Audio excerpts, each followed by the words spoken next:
Assalamualaikum warahmatullahi wabarakatuh. Selamat pagi sahabat-sahabat para pecinta Tosanaji, dimanapun Anda berada, berbudaya dengan keris bukan dengan Inggris. Sahabat-sahabat sekalian, ada salah satu keris yang baru saja saya dapatkan hasil perburuan Hunter Pusaka di hari ini. Mudah-mudahan kita semuanya yang berpuasa diberikan kekuatan, kesabaran, dan ketabahan sampai nanti maghrib buka puasa, teman-teman. Nah, ini teman-teman sekalian, melihat pada warangkanya saja, ini termasuk pada warangka Gayaman Yogyakarta penyebutannya. Lalu seperti apa kerisnya? Mari kita buka, teman-teman. Bismillahirrahmanirrahim.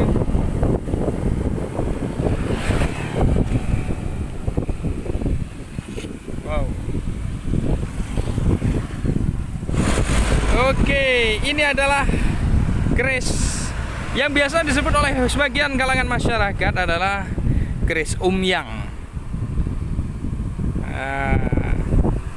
yang berasal dari Pajang, teman-teman sekalian. Saya akan menceritakan sedikit historis serta bagaimana makna filosofi daripada keris umyang jimbe, biasa disebut orang. Sebetulnya teman-teman sekalian, penyebutan daripada keris umyang jimbe itu dirasa kurang tepat.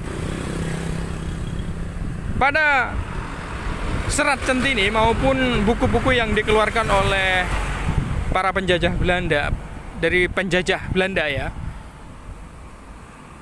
yang disebut keris umyang sebetulnya itu adalah nama seorang empu yang ada pada semenjak era kerajaan Pajang. Nah, memang keris empu umyang itu menciptakan keris dengan pasikutan serta ganan seperti ini, teman-teman. Ya.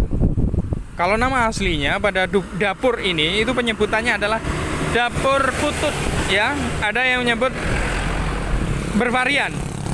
Kalau seperti ini adalah putut kembar penyebutan dapurnya. Namun karena sudah kebiasaan masyarakat zaman Pajang bahkan sampai saat ini, sehingga penyebutannya keris umyang jimbe. Bahwa sebetulnya saya tegaskan sekali lagi, nama umyang itu adalah nama seorang empu yang ada pada semenjak era Pajang, teman-teman. Lalu pertanyaannya, apakah keris putut kembar yang menciptakan hanya empu umyang?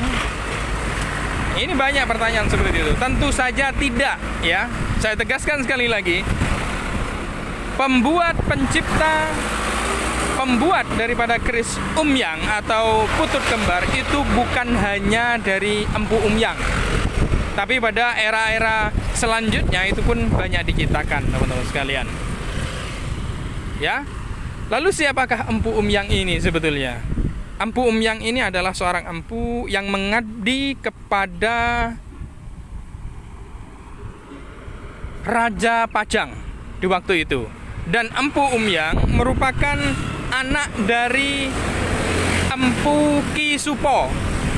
Ya, Empu Ki Supo Majapahit, era Majapahit sepuh.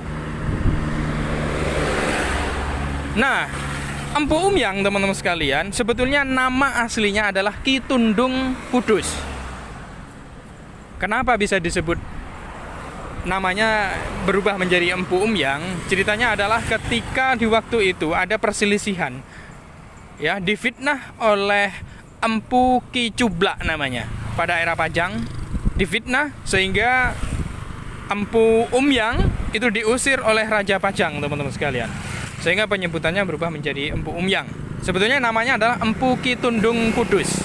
Nah, setelah empu umyang keluar dari kerajaan Pajang, maka berikutnya mengabdi kepada kerajaan Mataram setelah itu. Ya, setelah itu mengabdi kerajaan Mataram.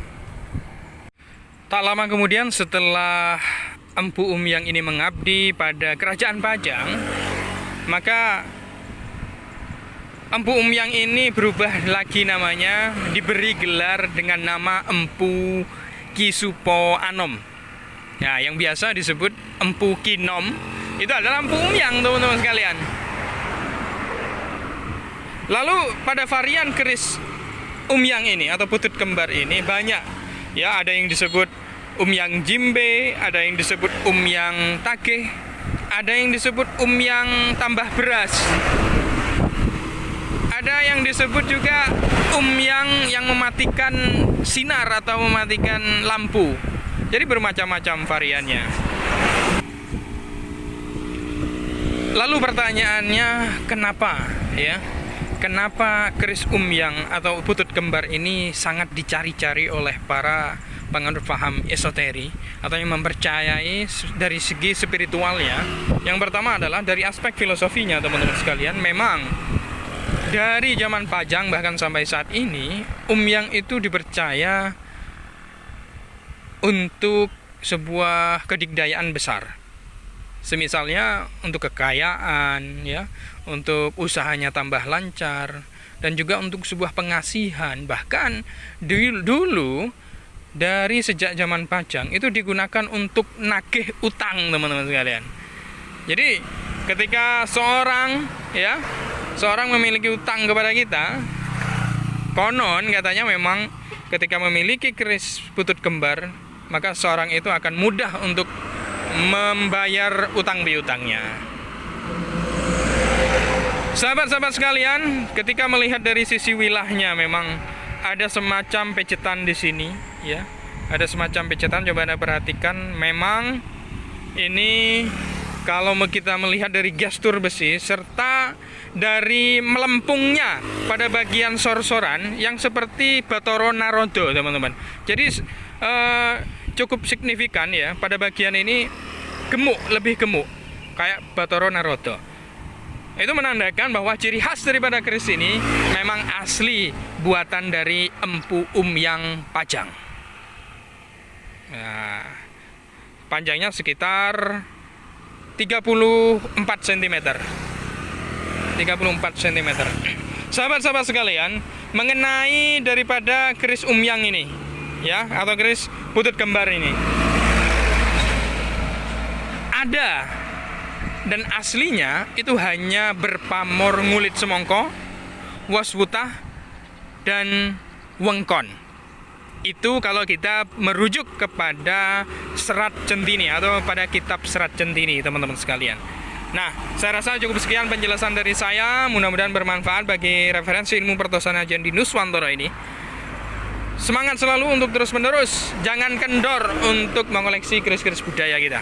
Wassalamualaikum warahmatullahi wabarakatuh. Salam budaya merdeka.